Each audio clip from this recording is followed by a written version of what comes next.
नागपूर युतीमध्ये भाजप शिवसेनेला 8 पेक्षा जास्त जागा सोडण्यास तयार नाही अशी माहिती समोर येते। भाजप शिवसेना युतीचे 125 उमेदवार निश्चित झालेले आहेत। आज दुपारनंतर पुन्हा एकदा शिवसेना आणि भाजपमध्ये चर्चा होणार आहे। तर नागपुरात युतीमध्ये भाजप शिवसेनेला 8 पेक्षा जास्त जागा सोडण्यास तयार नाहीये। भाजप शिवसेना युतीचे 125 उमेदवार निश्चित झालेले आहेत। आज दुपारनंतर पुन्हा एकदा शिवसेना आणि भाजपमध्ये चर्चा होणार आहे।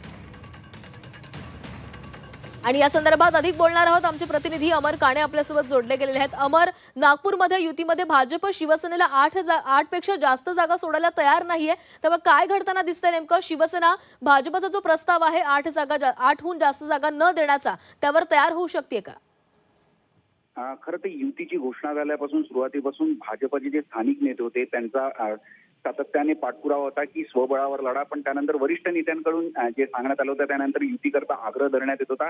पण आत्ताची माहिती येते आहे की युतीमध्ये भाजप फक्त 8 पेक्षा जास्त जागा सोडण्यास तयार नाही नागपुरात शिवसेनेकरता। अजून शिवसेनेचं इथलं जे नेतृत्व आहे ते वरिष्ठ स्तरावर सुद्धा चर्चा सुरू आहे। पण आता जे चित्र आहे की 8 पेक्षा जास्त जागा कोणत्याही हालतीत शिवसेनेकरता सोडण्यास भाजप तयार नाही। त्यामुळे अजूनही युतीची अखेरची बोलणी व्हायची आहे। आज दुपारनंतर परत एकदा चर्चेची फेरी होईल। आता जी प्राथमिक माहिती होत आहे की युतीमध्ये शिवसेनेचे 6 उमेदवारांकरता निश्चिती भाजपाकडून झालेली आहे। तब्बल 125 पूर्ण भाजप आणि शिवसेनेचे उमेदवार निश्चित झालेले आहे। शेवटले 25 ते 26 जे उमेदवार आहेत ते भाजप आणि शिवसेनेचे त्यांच्याबाबत निश्चिती व्हायची आहे आणि त्यामध्ये एखाद दुसरी जागा अजून ऍडिशनल शिवसेनेकरता येऊ शकते। म्हणजे 6 आणि त्यापेक्षा जास्तीत जास्त 1 किंवा 2 म्हणजे 8 जागांपेक्षा जास्त सोडण्यास भाजप तयार नाही। तर दुसरीकडे शिवसेना मात्र अजूनही जागा जास्त 2 आकडी मागण्यास आग्रही आहे। धन्यवाद अमर, दिलेल्या सविस्तर माहितीसाठी।